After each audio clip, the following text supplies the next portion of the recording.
안녕하십니까. 매니팩처링 TV 김진입니다. 오늘 웨비나는 산업용 이더넷 케이블 테스트 두 번째 시간으로 광 케이블에 대한 케이블 테스트에 대해서 살펴보도록 하겠습니다. 시장 조사 기관에 따르면 이 산업용 이더넷 시장 규모가 2019년도 350억 달러 규모에서 2020년도부터 2026년까지 연평균 15%씩 지속적으로 성장할 것이라는 전망을 하고 있습니다. 왜냐하면 다양한 산업 분야에서 생산성을 향상시키기 위해서 이 IIoT, 즉 산업용 인터넷의 채택이 증가했기 때문으로 이제 분석이 되고 있습니다. 저희가 이제 지난 웨비나에서 이 산업용 이더넷의 문제의 절반 이상이 이제 케이블에서 이제 발생한다고 했는데요. 이렇게 이제 산업용 이더넷 시장 규모가 확산될수록 이 케이블의 중요성은 더해질 것이라고 이제 생각이 됩니다. 그래서 이제 케이블 테스트가 어떻게 진행이 되고 케이블 테스트가 왜 중요한지에 대해서 설명을 드린 바 있습니다. 예, 오늘 역시 지난 웨비나에서 저희가 이제 랜 케이블의 이제 케이블 테스트에 이어서 오늘은 이제 광 케이블의 케이블 테스트에 대해서 설명을 드릴 텐데, 그러니까 초반에는 저희가 이론적인 부분에 대해서 설명을 해드리고, 그리고 이론적인 부분이 끝난 다음에는 저희가 이제 현장에서 장비를 통해서 이 광 케이블 테스트가 어떻게 진행되는지 한번 살펴보도록 하겠습니다.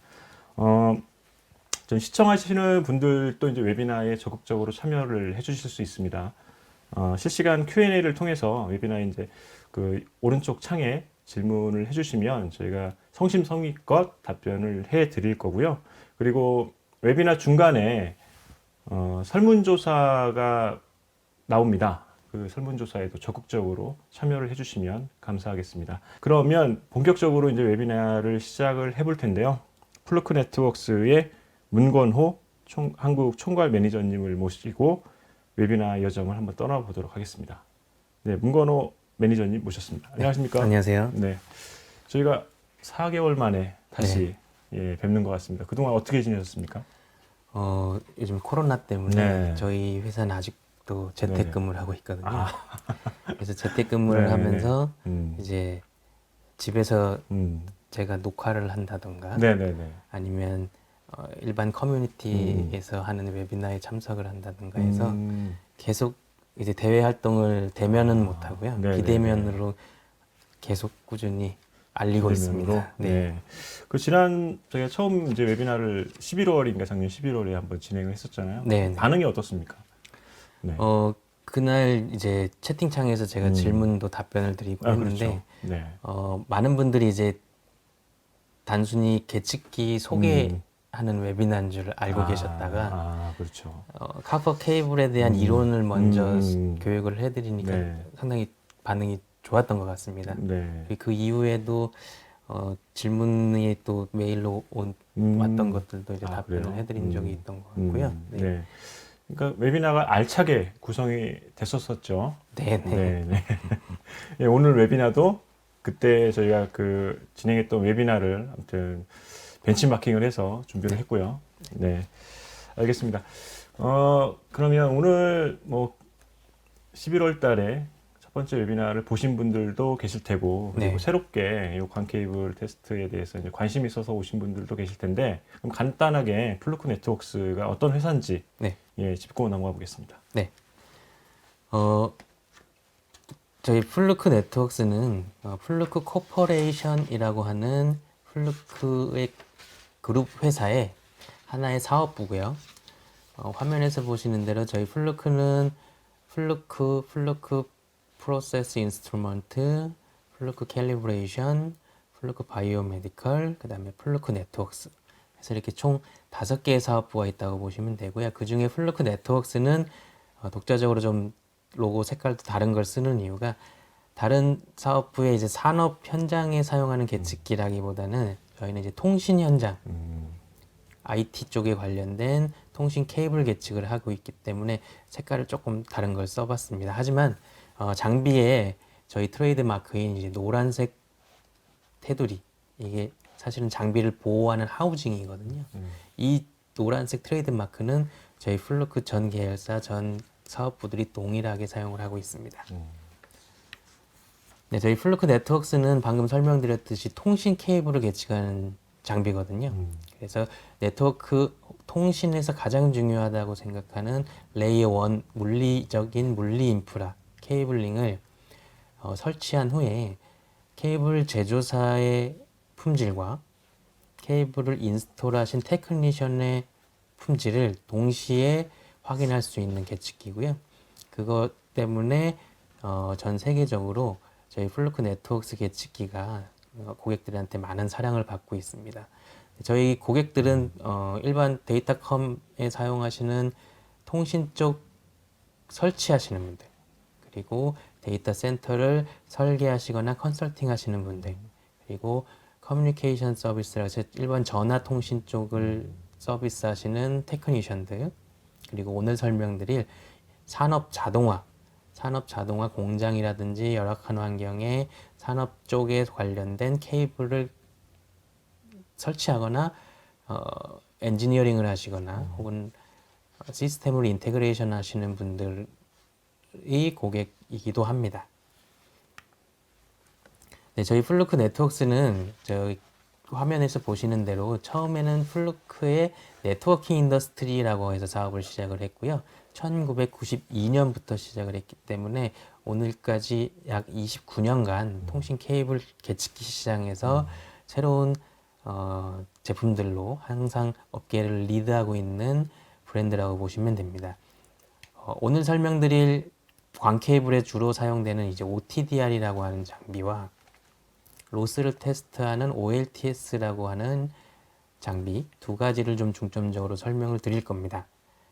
저희 네. 계측기가 29년간 상당히 많은 변화가 있었는데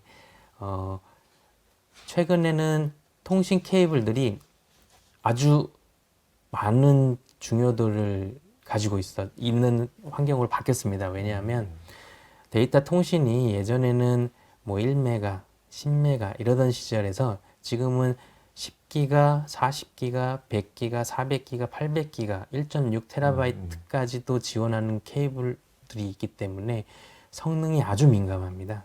그래서 성능이 민감한 고성능 케이블들은 반드시 계측을 통해서 장비의 퍼포먼스를 100% 발휘할 수 있도록 도로가 깔려야 되는 겁니다. 그래서 케이블의 계측이 날로 중요해지고 있고요. 날로 중요해지기 있기 때문에 계측기를 어떻게 올바르게 테스트할 거냐를 또 정확하게 아셔야 됩니다.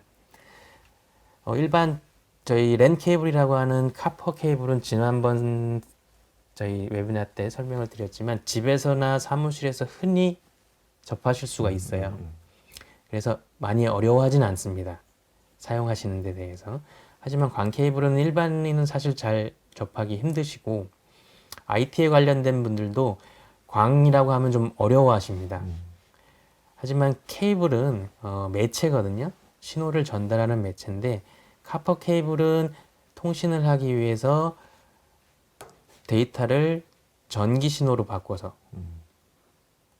카퍼 케이블을 통해서 전달하는 거고요. 광 케이블은 데이터 신호를 광 신호로 바꿔서 전달할 때 사용하는 케이블입니다. 광이 흐르는 케이블이기 때문에 광 케이블인 거고요. 사실은 유리 섬유로 만들어져 있습니다. 네, 그래서 파이버 옵틱 케이블이라고도 합니다. 네. 오늘 소개해 주실 그 테스트기는 일반적으로 이제 통신 케이블 쪽에서 사용돼 왔던 네. 장비 테스트기를 이제 산업용 현장에서 사용할 수 있게끔 어떻게 최적화가 좀 된 건가요? 아니면 그 장비가 그대로 이쪽 시장에서 사용되는 건가요? 장비의 하드웨어적인 스펙은 동일하고요. 네네네.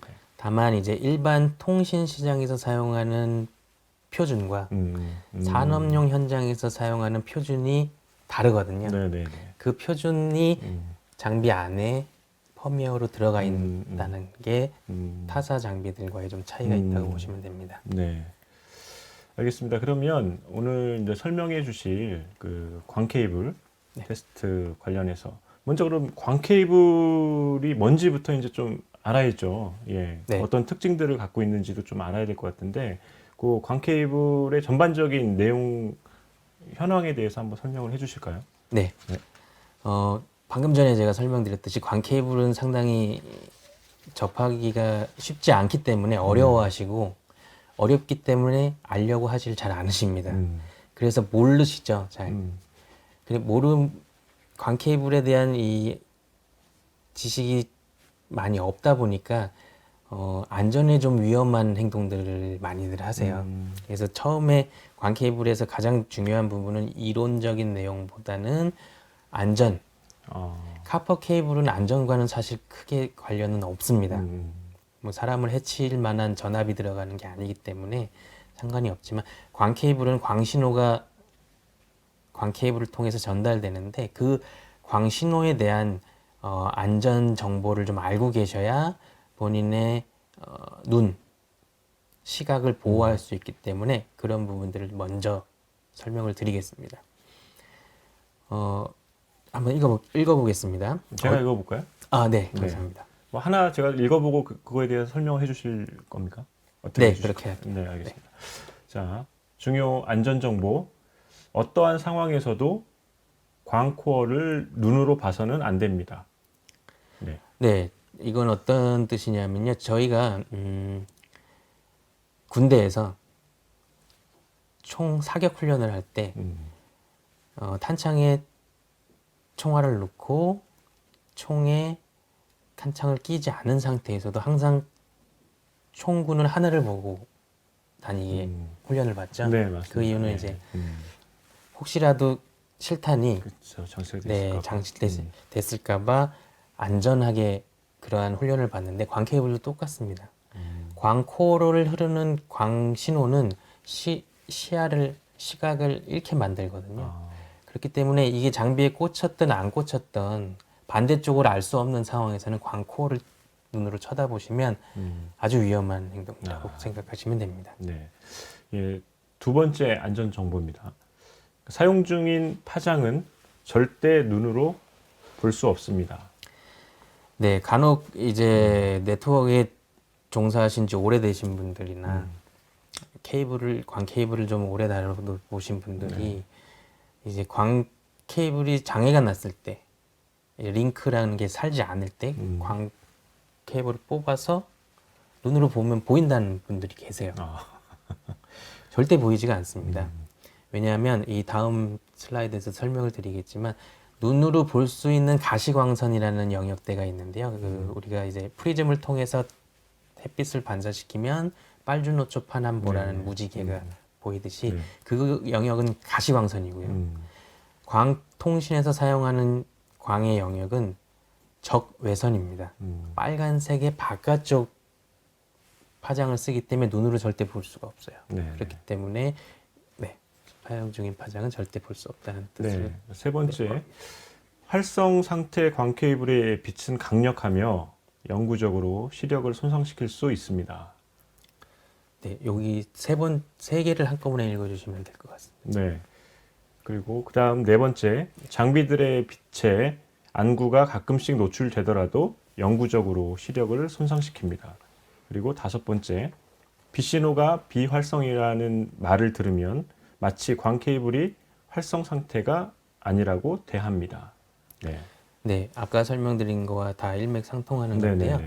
광 케이블은 눈으로도 볼 수 없을 뿐더러 이 광 장비들이 사용하는 이 적외선의 레이저나 이 백셀이라는 광원은 상당히 강력합니다. 왜냐하면 광 신호 하나가 약 40km까지도 사용을 할 수 있는 세기의 광이 나오거든요. 그런 경우에는 눈의 시력을 손상시켜요. 이게 뭐 장기적으로 뭐 몇 분씩 쳐다보는 것도 당연히 안 좋겠지만 살짝 뭐 1, 2초 잠깐 보는 게 이제 누적되다 보면은 각막이 손상되고 그러다 시력을 잃는 경우가 상당히 많습니다. 그렇기 때문에 이 광 케이블은 이 광 케이블 지금 뭐 통신 안 되고 있어 라고 했다고 해도 이 광 케이블을 쳐다보시면 안 돼요. 왜냐하면 반대쪽 장비는 살아 있을 수가 있거든요. 그렇기 때문에 절대 보시면 안 되고요. 모든 광 커넥터에 보호캡이 네. 없는 경우 FDF 앞에 절대 서지 마십시오라는 것도 똑같습니다. 저희가 이제 통신 렉 상단 부분에 FDF라고 하는 광 분배함을 설치를 합니다. 광 분배함을 설치를 하면 이제 거의 사람 눈높이 정도 와요. 자연스럽게. 근데 보호캡이 안 씌워져 있는 FDF는 반대쪽 FDF에 장비가 연결이 돼서 빛의 신호가 나올 수가 있습니다. 그렇기 때문에 사람이 눈높이기 때문에 절대 그쪽을 쳐다보지 않아야 되고요. 제대로 된 FDF는 반드시 커버가 있고 보호캡이 함께 달려 있습니다. 그래서 이 아주 중요한 내 눈을 보호하는 이 안전 정보는 꼭 기억을 해 두시고요. 대부분의 통신공사 업체들은 회사에서 광케이블 보지 말라는 교육을 하긴 해요. 네. 근데 간혹 잘못 알고 계신 지식으로 인해서 안 될 땐 눈으로 보라 라고 하시는 분들이 있는데 절대 눈으로 보지 마시고요. 쉽게 보시려면 핸드폰 카메라로 광 포트, 장비의 포트를 이렇게 카메라로 비추면 눈에 보이진 않지만 카메라에서는 잡힙니다. 광 신호의 불빛이 이렇게 하기 때문에 그런 방법을 사용하시는 거가 오히려 눈을 보호할 수 있기 때문에 그렇게 간단하게 사용하실 수가 있고요. 광 케이블은 제가 설명드렸듯이 이 비저블 라이트라고 하는 가시광선, 눈으로 볼 수 있는 이 빨주노초 파남보 영역이 아니라 인프라 레드라고 해서 적색의 외 바깥쪽 적외선을 사용을 합니다. 적외선을 사용을 하고 850, 1300, 1310, 1550 등등을 사용을 해서 광을 사용을 하기 때문에 눈으로 절대 볼 수 없어요. 나는 예전에 눈으로 봤습니다 라고 하시는 분들은 다른 걸 본 겁니다. 간혹 이제 눈으로 보일 수 있도록 저희가 이제 발표할 때 빨간색 레이저 포인트 사용을 하죠. 그런 레이저 포인트를 가지고 광 케이블에 같이 쏘는 경우도 있습니다. 눈에 보이라고. 그런 빛을 보셨으면 보실 수는 있지만 실제로 정말 광 케이블이 사용하는 광원의 빛은 볼 수가 없기 때문에 절대 보시 마시기 바랍니다. 네. 어쨌든 광 케이블을 다룰 때 꼭 알아야 될 안전 수칙이네요. 6가지가. 맞습니다. 이 부분은 뭐 시력은 한번 잃어버리면 찾을 수가 없기 때문에 이 부분은 그 광 케이블을 다루시는 분이라면 명심하고 다루셔야 될 것 같습니다. 그럼 계속해서 한번 광 케이블에 대해서 살펴볼까요? 네. 일단 광 케이블은 저번에 저희 카퍼 케이블, UTP 케이블의 명칭이 카테고리 5, E, 6 이렇게 명칭을 하듯이 광 케이블은 옵티컬 멀티모드 해서 OM, 옵티컬 싱글 모드 해서 OS 크게 두 가지로 나눠지고요. OM 멀티모드는 OM1부터 OM5까지, 싱글 모드는 OS1부터 OS2까지를 사용을 합니다. 보시면 OM1은 62.5 마이크로미터라고 하는 광 코어 직경을 가지고 있고요. OM2부터 5까지는 50 마이크로미터를 사용을 하는 광 코어를 가지고 있습니다. OS1, OS2 싱글 모드는 둘 다 9 마이크로미터를 사용하는 직경을 가지고 있는 코어를 사용을 하고요. 이거에 대한 설명은 뒤에서 또 해드릴 예정입니다. 이 OM과 OS는 멀티모드 싱글 모드라는 명칭을 사용을 하고요. 이 멀티모드와 싱글 모드는 광원이 여러 경로로 가느냐, 하나의 경로로 가느냐에 따라서 이름이 달라진다고 보시면 됩니다. 광 케이블의 구조를 설명을 드리겠습니다. 이런 광 케이블을 직접 이렇게 커팅해서 보신 분이 계실지는 모르겠지만 광 케이블도 역시나 보통의 케이블과 동일하게 내부의 광 코어나 내부를 보호할 수 있는 외부 피복, 자켓이 있고요. 내부에 또 자켓이 있는 케이블들도 있습니다. 그리고 가운데 이제 중심 인장선이라 그래서 광 케이블이 수직 배선에 사용을 할 때 중력을 지탱해 줄 수 있도록 늘어나지 않도록 되는 인장선이 포함이 되어 있고요. 안에 있는 이 강제 스테인 릴리프라고 하는 부분은 실제로 광 케이블의 코어 내피를 감싸고 있어서 안에 있는 케이블들의 완충 효과를 해주는 강제라고 보시면 됩니다. 그리고 실제로 저 안에 있는 것들이 광 케이블이고요. 저 안에 있는 피복을 또 벗기면 안에 코어와 클레딩 등등이 나온다고 보시면 됩니다. 그럼 좀 더 자세하게 열어보겠습니다. 네, 이 부분이 이제 저희가 광 케이블의 최종 피복을 벗겨보면 투명하게 보이는 유리섬유, 즉 광코어라고 합니다. 네. 코어 이제 핵심이죠. 네. 코어가 실제로 광 신호가 전달되는 영역이고요. 그 코어를 클레딩이라고 하는 똑같은 유리섬유로 감싸고 있습니다. 하지만 어떤 차이가 있냐면요. 코어와 클레딩은 매질에 대한 매질 차이를 둬서 서로에 대한 굴절률이 다릅니다. 그래서 코어 안에서만 빛이 반사돼서 클레딩을 뚫고 나가지 않고 전달될 수 있도록 매질의 차이를 둬서 굴절률을 다르게 한 케이블이 바로 광 케이블의 핵심이라고 보시면 되고요. 이 코어와 클레딩을 또 감싸기 위해서 코팅제로 코팅을 하고, 물론 이 코팅제도 동일하게 유리섬유입니다. 그래서 이 코어의 직경이 약 8부터 62.5 마이크로미터를 사용을 하고, 아까 보셨듯이 싱글 모드 OS 1, 2는 대부분 9 마이크로미터, 그 다음에 멀티 모드는 50 마이크로미터짜리가 있고 62.5 마이크로미터짜리가 있다라고 생각을 하시면 돼요. 그러면 일반적인 상식에 의해서 코어의 직경이 다르면 서로 만났을 때 빛이 좀 새나갈 것 같은 그렇죠. 느낌이 드시죠? 네, 맞습니다.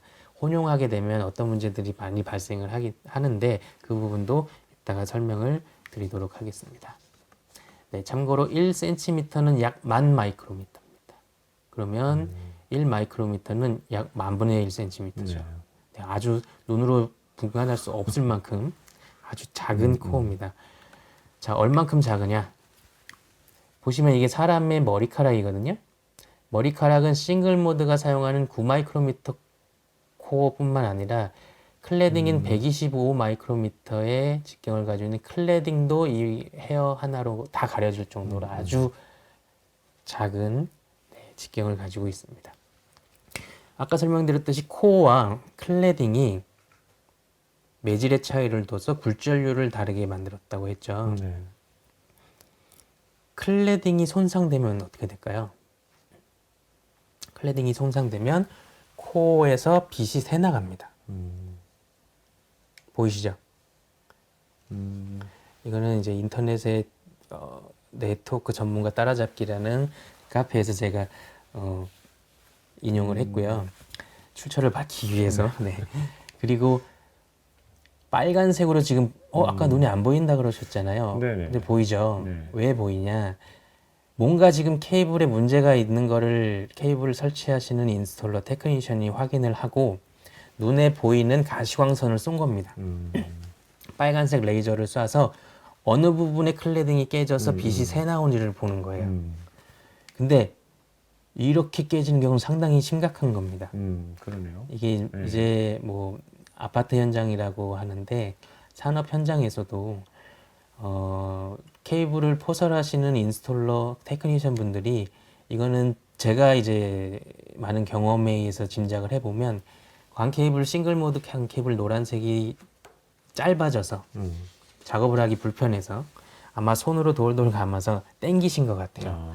그러면서 광섬유인 클레딩이 다 깨져서 저렇게 코어를 뚫고 나와서 우리가 눈으로 보이는 만큼 클레딩의 손상이 많이 됐다고 보시면 됩니다. 이러면 통신이 안 돼요. 네. 네, 빛이 광신호가 다 새나가기 때문에 목적지까지 도달하지 않습니다. 방금 보신 그 케이블 노란색이었죠. 이 광 케이블은 색상이 표준입니다. 아, 그래서 OM1은 오렌지 색상의 케이블을 사용하게 되어 있고요. 음. 그래서 멀리서 육안으로 봤을 때 주황색 광 케이블이다 그럼 OM1 네. 62.5 마이크로미터. 네네. 네, OM2도 공교롭게도 네. 똑같은 오렌지 색상을 씁니다. 근데 50 마이크로미터입니다. 그리고 OM3는 아쿠아색이라 그래서 약간 하늘색 계열의 피복을 사용을 하고요. OM4도 똑같은 색깔을 사용을 했는데 똑같은 색을 사용하다 보니까 이게 육안으로 보기에 너무 헷갈릴 수가 헷갈린 있겠네요. 겁니다. 네. 그래서 최근에 표준이 음. 바이올렛이라고 하는 보라색으로 아, 바뀌었습니다. 네. 그래서 제조사들이 새로 나오는 OM4는 다 바이올렛 색상으로 사용을 하고 있고요. OM5는 이제 라임색이라고 하는 형광 연두색 계열을 사용을 하고요. 싱글 모드는 아까 보셨듯이 노란색을 사용을 하고 커넥터를 싱글 모드는 파란색을 사용을 해서 네. 케이블뿐만 아니라 커넥터만 봐도 아답터만 봐도 광 케이블이 싱글 모드라는 것을 알 수 있습니다. 이것도 마찬가지인데. 네, 그리고 궁금한 거는 아까 이제 아쿠아는 이렇게 분리를 했는데 네, 오렌지 분리 안 했고요. 네. 옐로우도 분리를 안 했어요. 그러니까 왜냐면 이게 아쿠아가 가장 많이 사용되는 건가요? 그래서 그런가요? 일반적으로 이제 OM3, OM4는 10기가, 10G라고 하는 10기가를 지원할 때 많이 사용을 하고요. 아. OM1과 OM2는 1G라고 하는 1기가를 사용할 때 많이 사용을 합니다. 왜 주황색이 분리가 안 됐냐면은 OM1을 사용하지 않아요, 대부분. 아, 이제는. 네네네. 왜냐하면 보시면 OM1과 OM2는 물리적인 스펙의 차이가 없습니다. 거의 차이가 없고 색상을 동일하게 가져간 이유는 OM1이 많이 사용하지 사용 안 않기도 하기 하고요. 때문에. 네. OM2가 나온 이유는 사실은 OM1과 OM3를 혼용하는 경우가 많았어요. 왜냐하면 이제 광 케이블을 수직 케이블을 공사하는 건설사와 네. 수평 케이블을 따로 설치하는 일반 인스톨러 회사와 조금 업무 영역이 다른 경우가 있었거든요. 네. 그런 경우에 수직 배선에 OM3인 50 마이크로미터를 썼다가 수평에 62.5 마이크론을 깔으면 빛이 새나가는 손실이 발생하기 때문에 통신이 안 됩니다. 많은 손실이 나서 그런 경우에 사용하라고 OM2가 나왔던 거거든요. 네. 근데 현재는 OM1, OM2도 많이 사용을 하지 있지는 않고 산업 현장에서는 이제 광 케이블을 사용하기 때문에 OM3를 쓰시거나 OM1을 많이 쓰시기는 해요. 근데 OM2 자체는 OM3, OM4와 혼용하는 용이기 때문에 색상이 구별이 안 되고 있고 네네.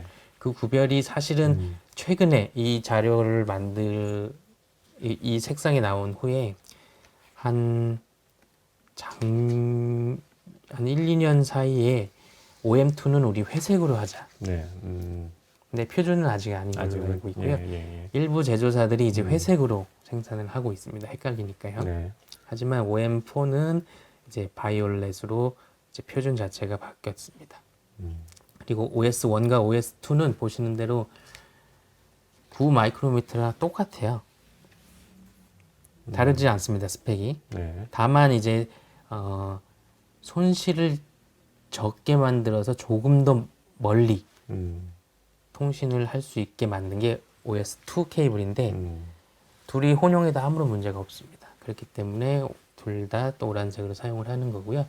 이 초록색 커넥터는 초록색 아답터는 뭐냐면은 앵글드라고 해서 이따가 또 설명을 드릴 거지만 광 커넥터가 각도가 꺾여 있습니다. 그래서 반사율을 적게 해서 최대한 더 손실을 줄여서 멀리 보낼 수 있게 만든 커넥터라고 보시면 됩니다. 네, 광 케이블은 이제 어떻게 광 신호를 전달하는지에 대해서 두 가지만 중요하게 보시면 됩니다. 한 가지는 파장이고요.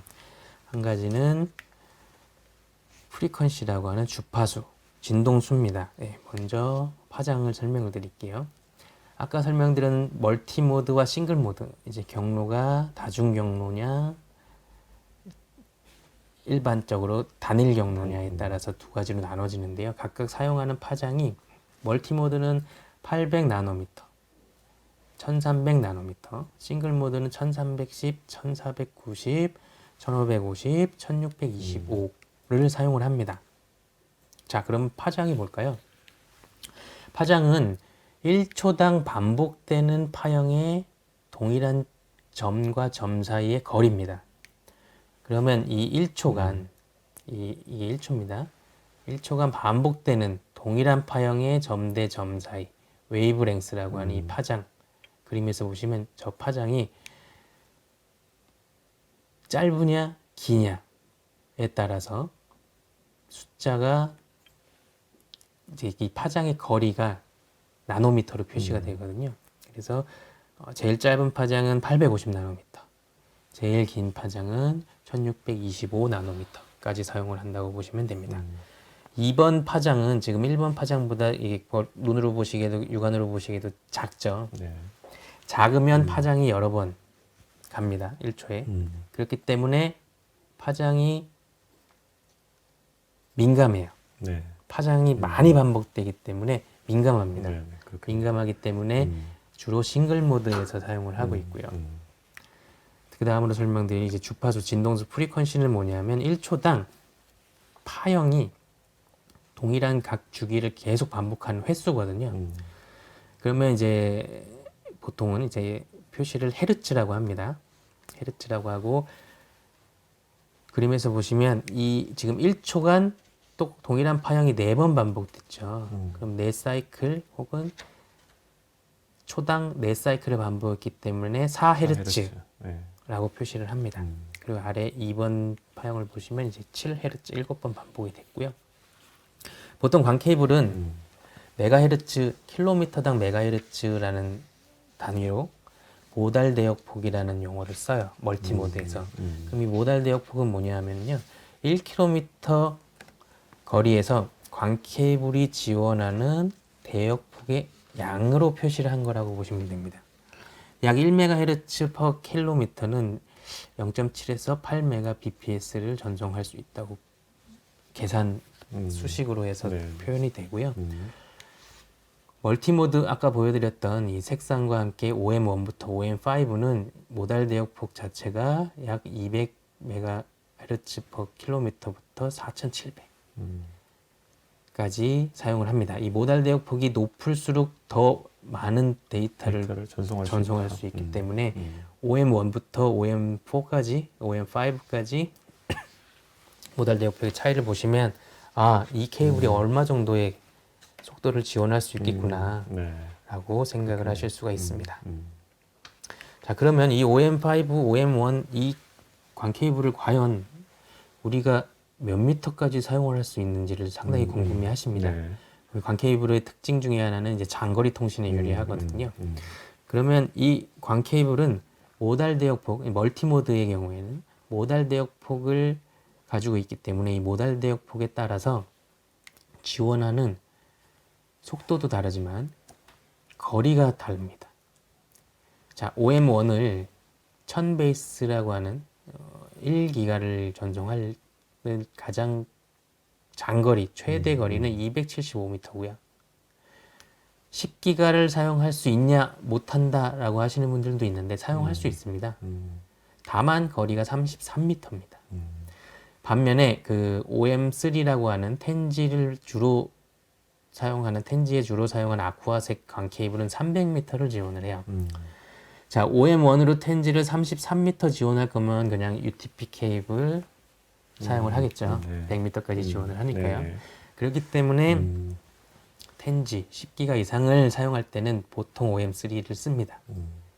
100m를 넘어서는 300m까지 지원을 하기 때문에 그렇습니다.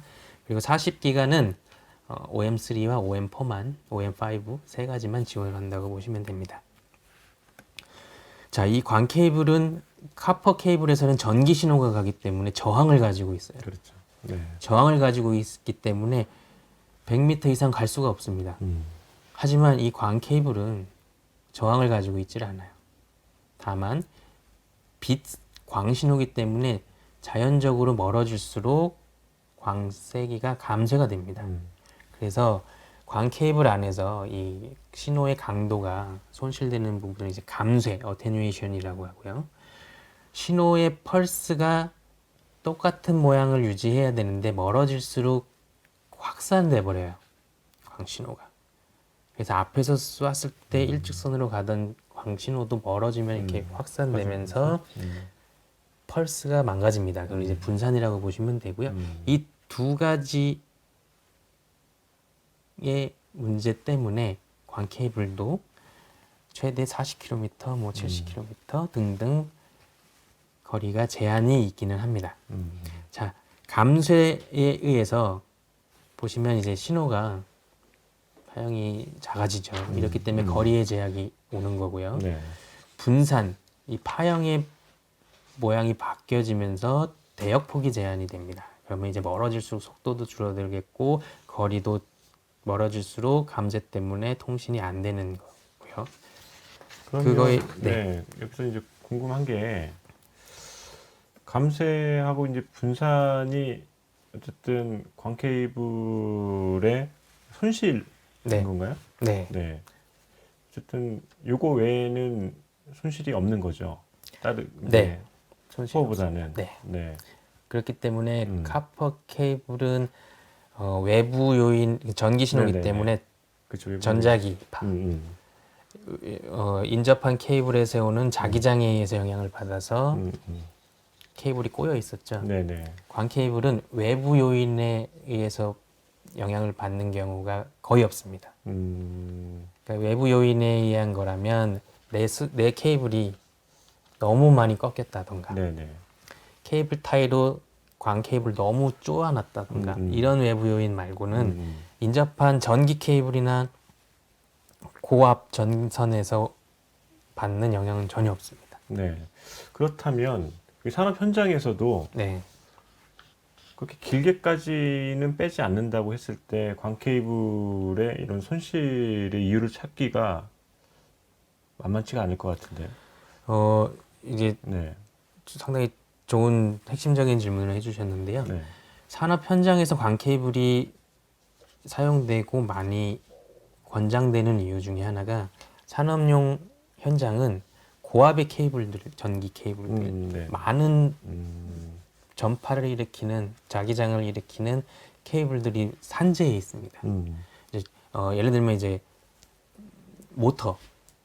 모터들도 이제 자기장을 그렇죠. 계속 네네. 발생을 하고 있잖아요. 광 케이블은 그러한 자기장으로부터 면역력이 높다고 합니다. 자유스럽기 때문에 광 케이블을 사용하시면 어떠한 현장에서 어떻게 사용을 하셔도 주변 케이블에 신경을 안 쓰셔도 되는 장점이 있습니다. 그래서 광 케이블을 현장에서 많이 사용을 합니다. 네. 그러면 이어서 뭐 광 케이블은 어떤 종류들이 있는지 한번 네. 살펴보도록 하겠습니다. 네, 앞에서 계속 나왔던 멀티모드, 싱글모드를 제가 이제 좀 더 이론적으로 설명을 드릴 거고요. 네네. 멀티모드에서 이제 모드라는 용어는 라틴어의 경로라는 패스, 영어로 이제 패스죠. 네네. 패스라는 경로라는 어원을 가지고 있습니다. 멀티 모드, 멀티 경로, 다중 경로, 경로가 많습니다. 그림에서 보시면 이게 광 코어와 하얀색이 코어고요. 위에가 클레딩이거든요. 광 케이블을 단면을 잘라놓은 거라고 보시면 되고요. 이게 광원에서 발생하는 광입니다. 네. 지금 화면에는 이제 2개로 저희가 표시를 했지만 2개보다 더 많다고 보시면 되고요. 광원이 여러 경로에서 옵니다. 광원 자체가. 네. 예를 들면 저희가 지금 이 스튜디오에도 형광등, LED 형광등이죠. LED 형광등을 켜면 스포트라이트처럼 한 핀만 밝아지는 게 아니라 분산돼서 전체가 밝아지죠. 네. 멀티모드가 이렇습니다. 멀티모드 광원이 빛이 퍼져요. 빛이 퍼지기 때문에 화면에서 보시는 이러한 반사와 굴절을 가지고 여러 개의 빛이 계속 이동을 합니다. 그렇기 때문에 여러 가지 빛이 광원에서 똑같이 출발을 하더라도 도착 시간이 달라져요. 도달 시간이 달라지고 신호가 많이 확산됩니다. 그렇기 때문에 아까 뭐라 그랬죠? 확산되면 대역폭의 제한이 옵니다. 그렇죠. 네네네. 그래서 멀티 모드가 싱글 모드보다 대역폭의 제한이 있어서 지원되는 속도가 사실은 좀 더 낮고요. 거리에 대한 제약이 있습니다. 일단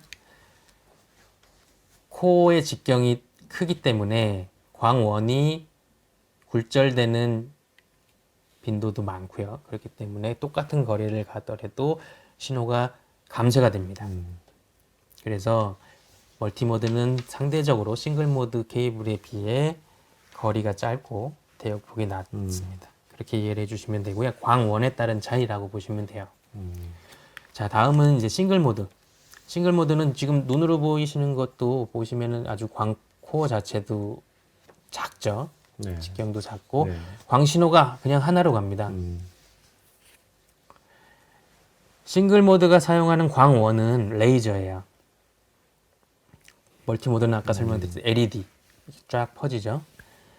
싱글 모드는 레이저를 씁니다. 우리가 이제 발표자분들이 발표하실 때 빨간색 혹은 뭐 파란색 레이저 포인트로 한 지점을 콕 찍어서 표시를 하시는 걸 보셨듯이 광원이 이렇게 한 점으로 나가요. 그렇기 때문에 시작한 광원이 도착하는 데까지 신호가 확산되거나 신호가 감쇄 분산이 안 되는 거죠. 그 도착 시간이 차이가 나질 않습니다. 네네. 그래서 더 멀리 그리고 더 대역폭을 잘 유지할 수 있고 더 많은 대역폭을 지원을 한다고 보시면 됩니다. 네. 다만 싱글 모드는 뭐가 문제냐? 코어가 작기 때문에요.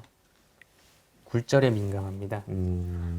그리고 코어가 작기 때문에 먼지나 이런 것들에 의해서 광 커넥터가 오염이 되면 광 신호가 막혀버리는 그래서 광 작업을 하시는데 조금 더 신경을 쓰셔야 되고요. 레이저가 광원이 좀 더 비쌉니다. 네. 그래서 싱글 모드는 광 트랜시버라고 하는 전기 신호를 광으로 바꿔주는 컨버터가 비쌉니다. 그렇기 때문에 광 케이블을 멀티와 싱글을 거리에 따라서 적절히 조화를 하셔야 알맞은 예산을 적절하게 사용을 하실 수 있는 케이블링 디자인이 됩니다. 네, 육안으로 보실 수 있게 제가 인터넷에서 일단 캡처를 해왔는데요. 광 케이블에 실은 신호가 광이 굴절을 어떻게 하는지 보이시면 저 이제 레이저 빛을 쐈죠. 싱글 모드 광원이라고 보시면 됩니다.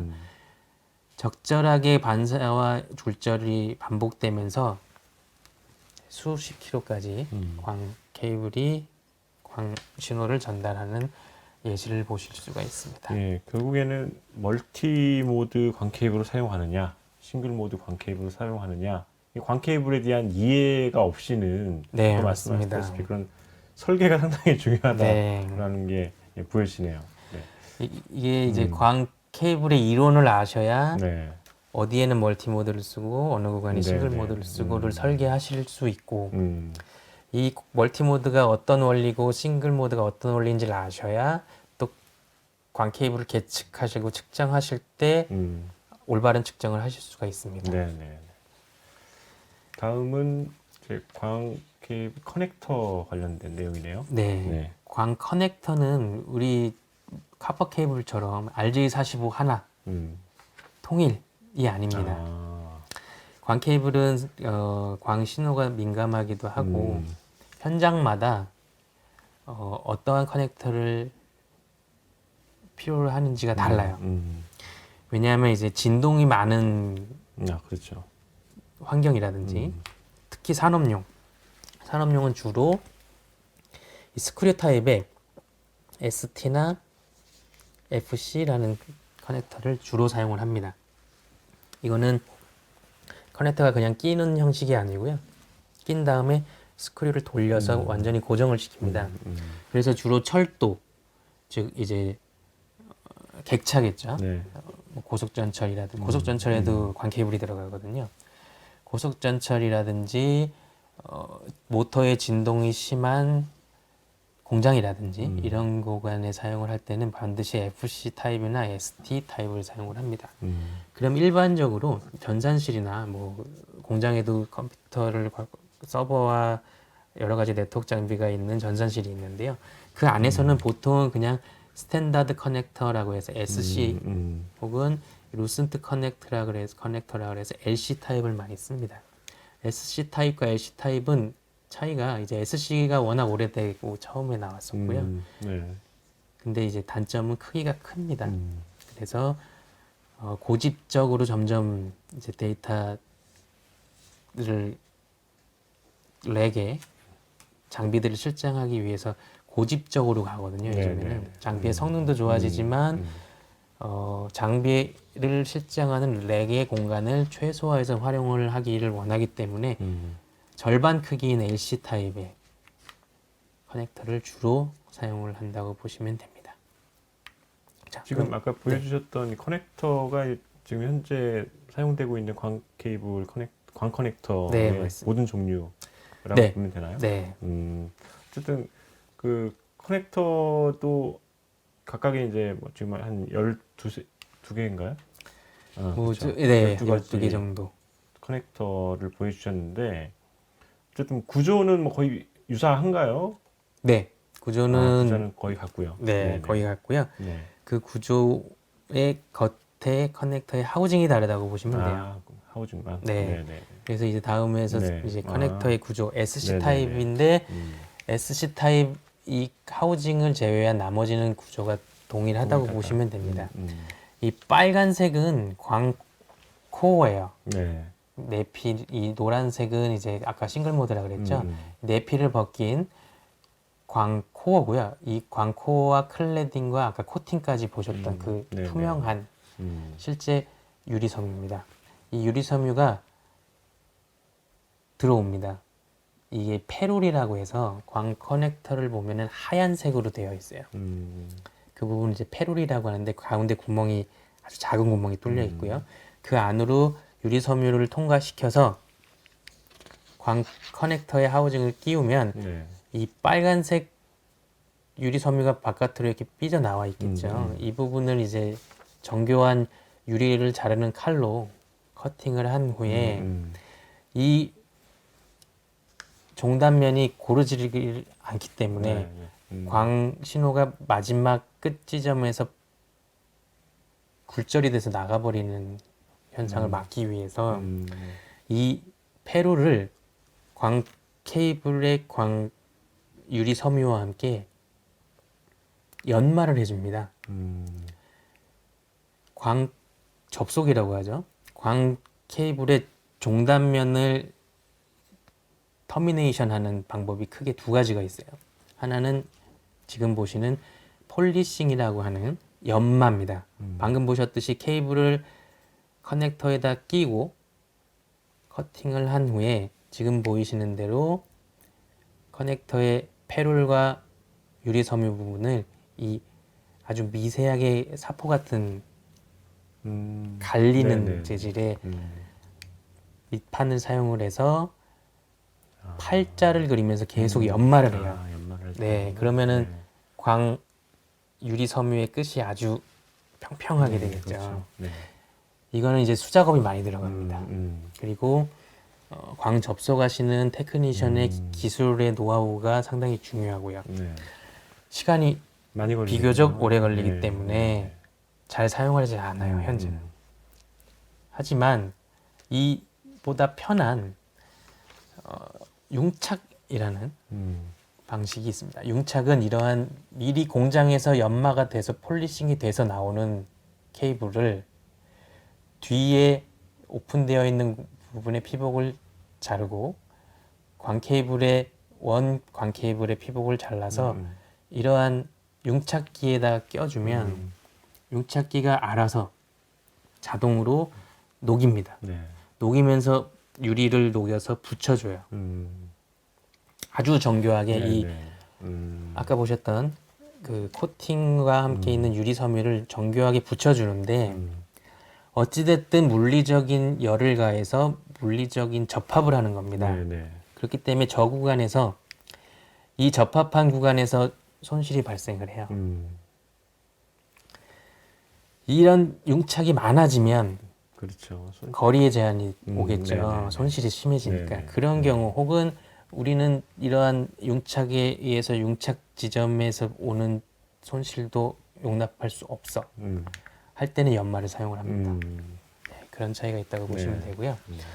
이거는 이제 페룰이 이제 가시 광선을 쐈을 때 커넥터 종단면에서 페룰을 통과한 빛이 보이는 정상적인 모습이고요. 네. 이 페룰에 깨지면 페룰의 빛이 가운데로 빨간색 빛이 가운데로 나오는 게 아니라 옆으로 퍼져 버립니다. 네네. 보시는 대로 이런 식으로 페룰이 사실은 광 커넥터에서 가장 중요한 역할을 한다고 보시면 됩니다. 네. 그럼 이 페룰은 아까 그 초록색 APC라고 하는 앵글드 타입과 일반 UPC 타입이 있는데요. 앵글드는 이렇게 꺾여 있어요. 꺾여 있으니까 반사 손실이 적다라고 네네. 설명을 드렸는데 이거 이해를 못 하세요, 보통은. 꺾여 있는데 왜 반사율이 적을까? 그렇죠. 이 그림을 하나 보시면 아주 심플합니다. 일반 UPC 타입이에요.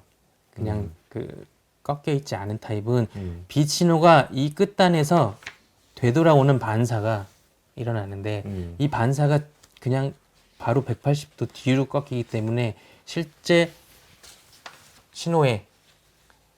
광 신호를 방해합니다. 네. 그 세기가 커요. 근데 앵글드는 꺾어버립니다. 네. 반사가 꺾여져요. 그러면 한번 꺾인 게 이제 코어에 부딪혀서 또 꺾이면서 굴절이 되면서 신호가 자동적으로 약해지겠죠. 그래서 반사 손실이 적어지기 때문에 이 APC 커넥터는 주로 우리 통신회사들이 네. 전화국부터 FTTH라고 해서 집에까지 광 케이블이 설치되는데 커넥터에 대한 손실을 최소화하기 위해서 이 APC 초록색 타입을 씁니다. 네. 그래서 요즘에 혹시 신축하신 아파트에 사시는 분들은 집에 그 배전반, 통신 배전반을 열어보시면 초록색 커넥터를 보실 수가 있을 거예요. 그렇게 해서 케이블 시스템이라고 하는 것은 이러한 아답터와 커넥터 패치 코드들이 FDF라는 함체 안에 구성이 돼서 서로 연결이 되어 있는 그렇죠. 생각보다 복잡하지 않습니다. 예. 그러면 산업 자동화 시장 동향에 대해서 한번 또 간략하게 짚고 네. 넘어가시죠. 네. 네.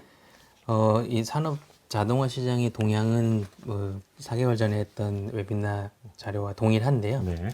다시 간단하게 설명을 짚고 넘어가면 산업 인더스트리 혁명이라고 하는 이제 차세대 산업 혁명은 디지털이라고 합니다.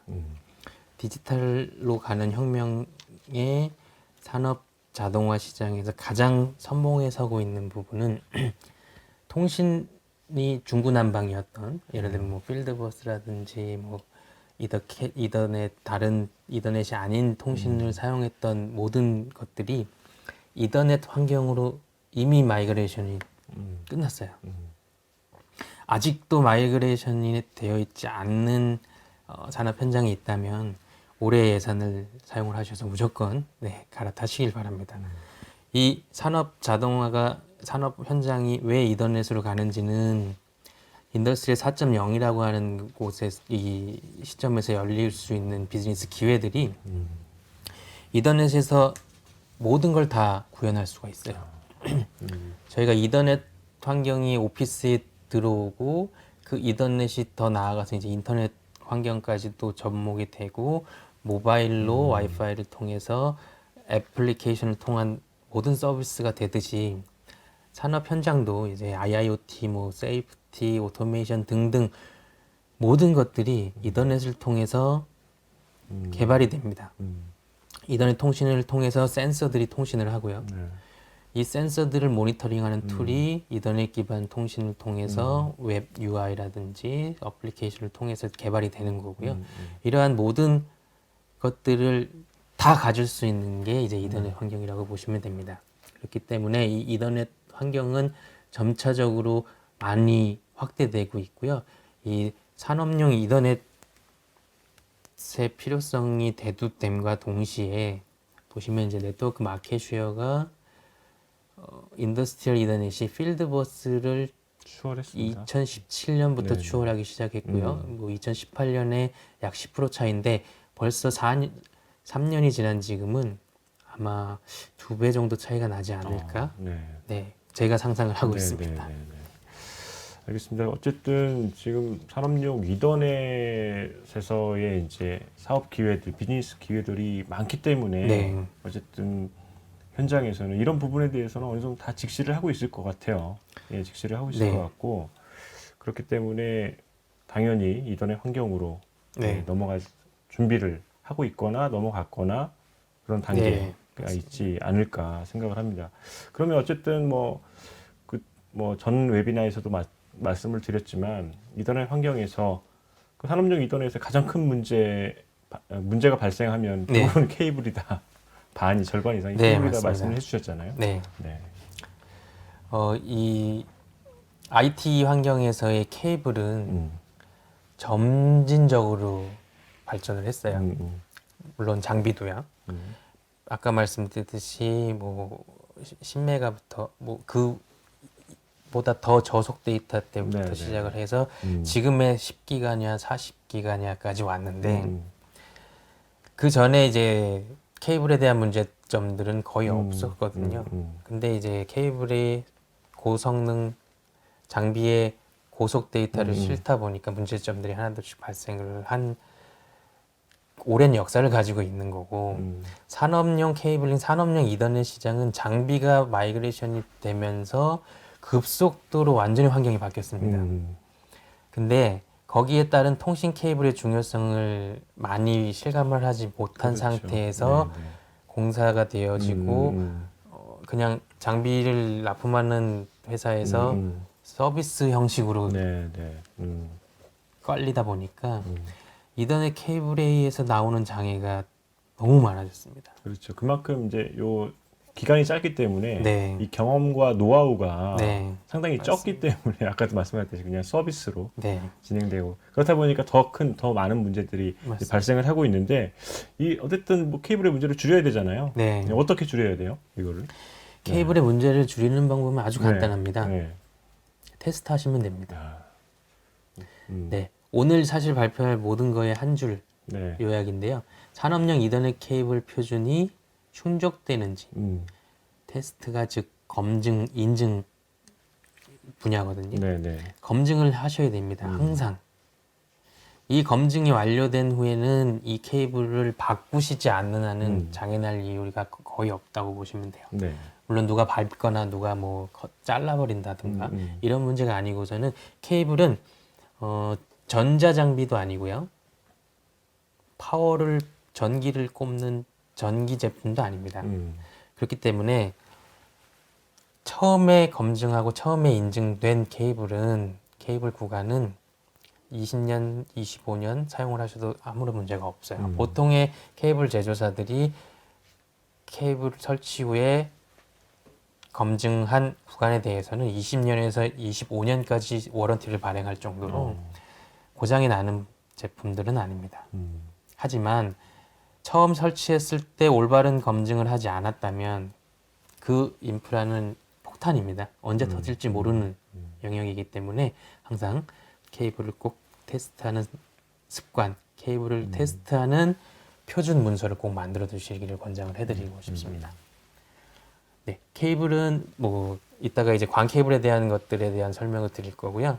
광 케이블을 어떻게 테스트하는지를 네. 또 설명을 드리도록 하겠습니다. 뭐 좀 아주 강력한 메시지로 카퍼만이 유일한 통신 매체가 아닙니다. 집에서 쓰는 랜 케이블만이 통신 매체가 아니고요. 광 케이블도 있다라는 걸 꼭 알아두시면 좋을 것 같고요. 광 케이블을 쓰는 이유는 카퍼 케이블이 가지고 있는 단점을 보완하기 위해서 사용을 합니다. 어떤 단점이냐? EMI나 EMC 등 외부 자기장에 의한 노이즈에 의한 장애나 문제가 발생하지 않습니다. 카퍼 100m보다 더 장거리 통신을 가능하게 하고요. 10G보다 더 높은 대역폭을 지원해서 더 빠른 속도를 커버할 수 있습니다. 이 카프도 마찬가지지만 광 케이블도 그러니까 고품질 저품질 어쨌든 제품이 나올 때 제품이 저품질로 나올 수도 있고 고품질로 나올 수도 네. 있고 그렇습니까? 네. 네. 왜냐하면 이 유리 섬유를 네네네. 가공하는 그러니까 유리 섬유를 생산하는 회사의 기술력이 상당히 중요하긴 하고요. 네네. 근데 이제 카퍼 케이블만큼 이제 외부적인 요인, 내부적인 요인들이 서로 노이즈를 만들어내는 그러한 문제는 없지만 유리 섬유를 얼마나 매질을 좋게 잘 생산을 하느냐에 네네네. 따라서 케이블이 가지는 음. 감쇄가 달라집니다. 그럼 제조사가 상당히 중요하겠네요. 어떤 제조사를 선택하는지. 네, 맞습니다. 네. 그럼 이런 저품질의 어쨌든 광 케이블을 샀다. 어떤 문제점이 네, 방금 말씀드렸듯이 나타날까요? 이 품질이 고르지 못하기 때문에요. 광 신호가 감쇄가 됩니다. 이제 손실이 발생하는 거죠. 어찌됐든. 그런 부분들 때문에 거리적인 제한이 온다던가 커넥터나 이런 이제 케이블 종단에 있는 커넥터들의 문제, 페롤 같은 아까 보셨듯이 페롤의 문제가 생기면 반사율이 높아져서 결국에는 이제 커넥터당 손실이 높아지기 때문에 접속 지점이 많아질수록 거리가 상당히 그렇죠. 짧아진다든가 그다음에 이 광 케이블을 사실 생산 후에는 더스트 캡이라고 하는 먼지 마개를 꼭 씌워서 잘 포장을 해서 이제 네네. 딜리버리를 하는데 저가 제품들은 사실 그런 환경들이 잘 되어 있질 않아요. 그래서 케이블의 생산하고 커넥터의 오염이 된 상태로 딜리버리가 돼서 현장에서 체크하지 않고 꽂으시게 되면 이제 통신이 안 되는 현상이 발생한다든가 이런 부분들이 많이 사실 실제로 있는 경우가 발생을 하고 있습니다. 그래서 광 케이블을 그 패치 코드를 처음에 납품받으시면 항상 테스트하는 습관을 좀 길러주셔야 생산 시설이 중단되는 최악의 사태를 좀 막을 수 있다라고 보시면 됩니다. 1번도 테스트, 2번도 테스트, 3번도 테스트, 네. 4번도 테스트인 것 같습니다. 네. 어쨌든 이런 뭐 저품질의 광 케이블의 문제점을 알아볼 수 있는 방법은 결국 테스트다. 네. 계측기를 통한 테스트다. 네, 맞습니다. 예. 그러면 올바른 산업용 광 케이블 테스트 방법 먼저 간단하게 이론적으로 보고 네. 그리고 데모를 진행을 해보도록 하겠습니다. 네, 광 케이블을 테스트하는 방법은 크게 두 가지 인증 방법이 있습니다. 첫 번째는 티어 1 인증이라고 해서 OLTS, 옵티컬 로스 테스트 세트라고 하는 광 손실 측정하는 계측기를 사용하는 방법이 티어 1 인증이고요. 티어 2는 OTDR이라 그래서 옵티컬 타임 도메인 리플렉터미터라 그래서 광 신호를 쏴서 어떠한 문제점이 생겼을 때 광 신호가 반사되는 신호를 받아서 시간으로 계산해서 그 장애 지점을 찾아내는 OTDR이 있고요. 파이버 인스펙터라 그래서 광 현미경이 있습니다. 광 커넥터의 페롤에 먼지가 오염되어 있지 않은지를 광학 현미경을 통해서 혹은 전자 현미경을 통해서 확인하는 이렇게 총 세 가지 크게 보면 세 가지 제품으로 테스트를 할 수가 있고요. 티어 1 인증은 필수입니다. 티어 2 인증은 사실은 옵션이에요. 옵션. 선택입니다. 선택이지만 티어 1 인증으로 충분하지 않기 때문에 티어 2 인증까지 같이 하시기를 사실은 권장을 하고요. 만약에 둘 다 하는 게 상당히 시간적으로 번거롭고 오래 걸리는 이유가 있다면 장비를 보유하고 계신 상태에서 티어 1 인증을 하고 장애가 발생 시 티어 2 인증 제품군으로 장애 판단을 하시는 그러한 형태로 좀 운영의 묘를 가져가실 수 있는 것을 생각을 하셔도 됩니다. 네, 보시면 지금 이 제품이 OLTS고요. 옆에 있는 게 OTDR, 그 다음에 현미경이 달린 게 파이버 인스펙터라고 하는 광 케이블을 테스트할 수 있는 키트입니다.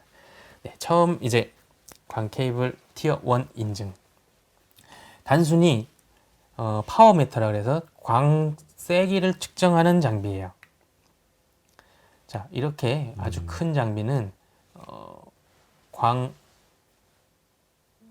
케이블에 손실을 측정을 하고 이 손실이 표준을 만족하는지, 표준 범위 안에 들어가는지까지 측정을 하는 제품군이 있고요. 그냥 단순히 숫자로 표시돼서 이거는 사람이 그걸 외우고 있어야 됩니다. 어느 정도의 손실 이상 나오면 안 되는구나를 많은 경험에 의해서 아시는 분들이 간단하게 사용하실 수 있는 파워미터가 있습니다. 자, 그러면 이제 테스트를 할 거니까 이 노란색, 저번에도 설명드렸듯이 노란색 플루크가 아닌 노란색은 다 이미테이션 네, 짝퉁입니다. 네. 짝퉁을 들고 갈 수는 네. 없으니까 저희 간단한 파워미터를 들고 이제 한번 테스트를 해보겠습니다. 네, 테스트는 광원이 있어야 돼요. 광원이 광을 쏴줘야 되고요. 파워미터는 파워를 측정하는 애입니다. 그렇기 때문에 광원은 이렇게 그 두 개의 세트로 된 광원 제품이 있을 수가 있고요. 네트워크 스위치 광포트에서 광원이 돼서 또 광을 쏠 수도 있습니다. 자, 오늘은 테스트를 정확하게 하는 거니까 광원과 파워미터를 둘 다 가지고 나가겠습니다. 두 제품을 이렇게 딱 껴올 수가 없어요. 낄 수가 없어요. 왜냐, 광 케이블이 꽂히는 포트이기 때문에 둘 다 그렇죠. 피메일 암놈입니다. 그러면 광원이 몇을 쏘는지를 일단 알아야 이제 측정이 시작되겠죠. 광원이 100을 쏘는 친구도 있을 거고 뭐 98을 쏘는 친구도 있을 거고 그렇기 때문에 기준이라는 걸 잡아줘야 됩니다. 기준을 잡아주기 위해 기준 설정 코드를 사용을 해서 광원의 세기를 측정하면 약 뭐 환경마다 제품마다 조금씩 다르겠는데 오늘의 예를 들면 마이너스 10dBm이라는 출력으로 지금 파워미터에 표시가 됐다면 이제 실제 내가 측정할 구간의 케이블을 중간에 삽입을 합니다. 그래서 측정된 값이 약 11.5dBm이 나왔다고 하면 아까 우리가 마이너스 10dB가 레퍼런스 코드를 사용했을 때의 광원의 세기였죠. 그러면 그 이후에 삽입된 이 케이블에 의해서 1.5dB만큼의 손실이 추가로 발생된 겁니다. 그러면 이 추가로 발생된 손실은 커넥터에서 발생된 손실과 케이블에서 발생된 손실이 있겠죠. OLTS는 그걸 측정하진 않아요. 그냥 전체 구간의 손실만 측정을 합니다. 그렇게 해서 이 계측기는 상당히 간단합니다. 실제로 얼마만큼의 신호를 쐈는지를 확인한 후에 변수를 넣고 변수가 들어왔을 때 어느 정도의 손실이 추가됐느냐에 따라서 역산을 하는 방식. 간단하죠. 네, 티어 2 인증. 티어 2 인증 중에 이제 파이버 인스펙터라 그래서 광 커넥터의 오염을 판단하는데 좀 광 케이블 작업, 광 접속을 오래 하신 분들은 광학 현미경을 이렇게 가지고 다니세요. 눈으로 직접 보십니다. 이거는 많은 경험에 의해서 노하우가 있으시겠지만 사람의 주관적인 판단이 들어가기 때문에 표준이라고 할 수가 없고요. 이런 광학 현미경이 아닌 전자 현미경을 통해서 국제 표준 중에 먼지 오염도에 따른 또 표준이 국제적으로 IEC에서 정해놓은 규정이 있습니다. 그 규정에 의해서 허용을 하는지 안 하는지 통과하는지 실패하는지까지 측정을 하는 게 이 전자현미경이고요. 광 신호는 집에서도 그렇지만 그림자가 생기죠. 사람이 앞에 서 있으면 광 케이블의 광 신호도 커넥터에 장애물이 있으면 광 신호가 통과하지 않고 멈춰버립니다. 그러면 통신이 안 되겠죠. 그래서 이 오염이 아주 심각하게 케이블의 장애를 만드는 요인이고요. 보시는 대로 이 피트라고 하는 이 먼지들이 이 커넥터 사이에 끼면 신호가 뒤로 돌아가거나 올 신호가 다 통과되지는 못합니다. 그렇게 되기 때문에 손실이 늘어나죠. 엄청나게 중요하네요. 네, 중요합니다. 그래서 광 케이블은 청결. 하나에서 10 다 청결입니다.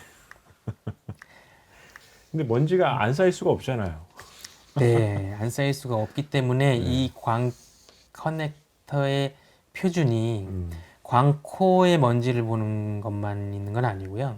광코와 클레딩과 코팅까지의 먼지를 다 봅니다. 아, 왜냐하면 어떤 현장이든 FDF에 있는 그 광 커넥터들은 음, 장비의 팬이라든지 아니면 외부 진동에 의해서 미세하게 움직이거든요, 항상. 네. 그러면 먼지가 코어에 있지 않았던 먼지도 미세하게 움직이다 보면 코어로 들어옵니다. 그렇죠. 네. 그러한 리스크까지도 다 감안해서 음, 표준이 제정되어 있다고 보시면 돼요. 네.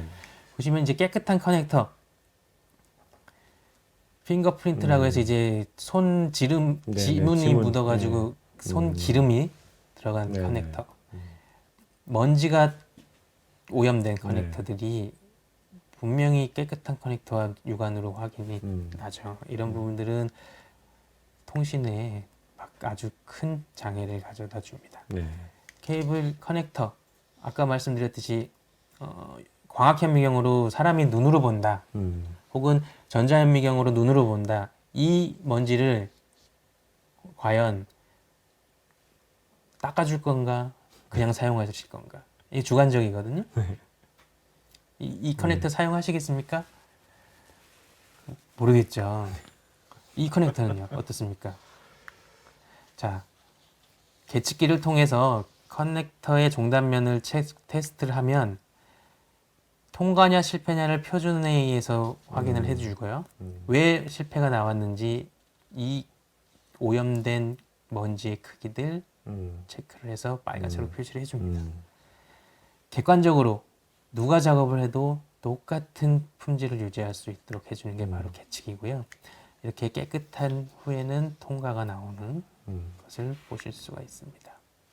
네, 두 번째 이제 티어 2의 두 번째 OTDR 아주 중요합니다. 오늘 데모 시연도 할 거가 이 장비고요. 광 장애 지점을 판단하는 장비라고 보시면 되고요.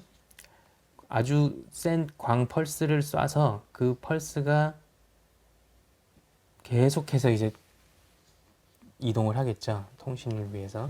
중간에 커넥터, 중간에 밴딩, 이제 꺾임, 중간에 클레딩이 깨졌다든지 빛이 손실이 되는 부분이 표준보다 좀 더 높은 소실이 발생한 지점에서의 거리를 정확하게 잡아냅니다. 원리는 되돌아오는 신호를 받아서 시간으로 빛이 속도가 그렇죠. 정해져 있잖아요. 네네. 그 속도를 계산을 해서 어느 지점에서 돌아왔고 어느 지점의 장애라는 걸 정확하게 판단해 주는 장비라고 보시면 돼요. 빛이 산란되는 것들을 다 이렇게 트레이스 모드로 해서 트레이스를 해서 그 부분을 잡아낸다고 보시면 됩니다. 아까 처음에 OM1과 OM2를 혼용했을 때 그렇죠. 커넥터가 62.5 마이크로 코어와 50 마이크로미터 코어를 사용했을 때 빛이 이렇게 다 영원히 사라집니다. 이 커넥터 손실이 약 4dB 정도 난다고 해요. 이 부분을 OTDR을 사용하면 정확하게 잡아낼 수 있다는 거를 설명을 드리는 거고요. 싱글 모드는 아예 빛이 새는 게 아니라 아예 들어가지 못한다고 못하죠. 보시면 됩니다. 네. 서로 다른 코어의 크기, 코어의 혼용을 하게 됐을 경우에는 이제 OTDR 장비에서 로스가 발생을 하고요. 이 로스가 발생하는 그래프를 확인을 해서 이 구간에서는 매질의 차이들 때문에 이런 케이블들이 섞여 있구나 라는 것을 짐작해 볼 수가 있다고 보시면 됩니다. 그렇게 해서 이제 티어 2 인증은 인스펙터라고 하는 청결, 네. 그다음에 OTDR이라고 하는 중간에 밴딩이라든지 커넥터의 로스들, 먼지에 의한 것들을 확인할 수 있다고 보시면 되고요. 이 광 케이블을 과연 그럼 어떻게 모범적으로 테스트를 해야 되냐? 제일 먼저는 납품되어 딜리버리 되어 온 광 커넥터를 현미경으로 확인하는 게 제일 먼저고요. 그 다음에 이제 실패가 나왔다고 하면 이러한 클리닝 키트를 통해서 세척을 해주시면 되고요. 네. 그 후에 OLTS를 통해서 전체 구간의 광 손실이 표준을 만족하는지 확인을 하시면 됩니다.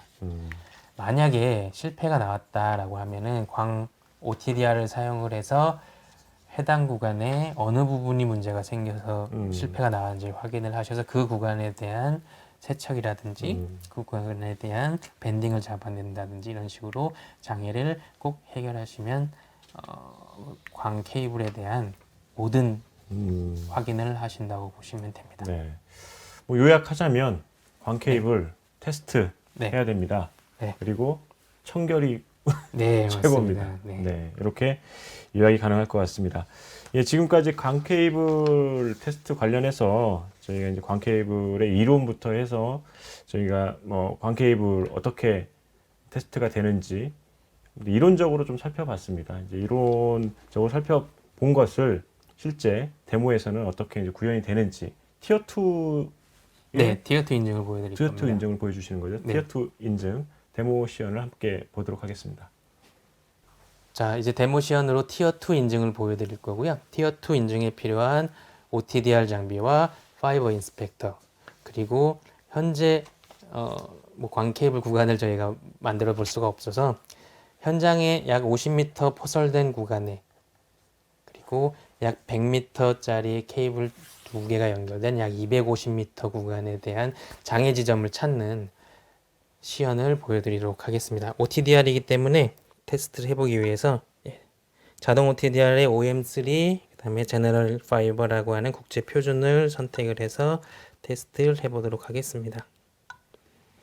이 250m 구간 정도에 되는 광 케이블을 테스트하는 약 10초에서 11초 정도 소요가 되고요. 그 이유는 광 신호가 출발했다 다시 돌아오는 데까지의 거리, 시간이 필요하기 때문이고요. 지금 보시면 처음에 이제 이 100m 구간 지나서 FDF의 약 50m의 매설된 구간을 지나서 포설된 구간을 지나서 커넥터 부분에서 반사가 심해서 페일이 났다고 빨간색으로 표시를 해주고 있죠. 그러면 이 커넥터에 무슨 문제가 있는지 현미경을 통해서 한번 확인을 해보도록 하겠습니다. 현미경을 꽂고 현미경 또한 국제 표준으로 맞춰 놓고요.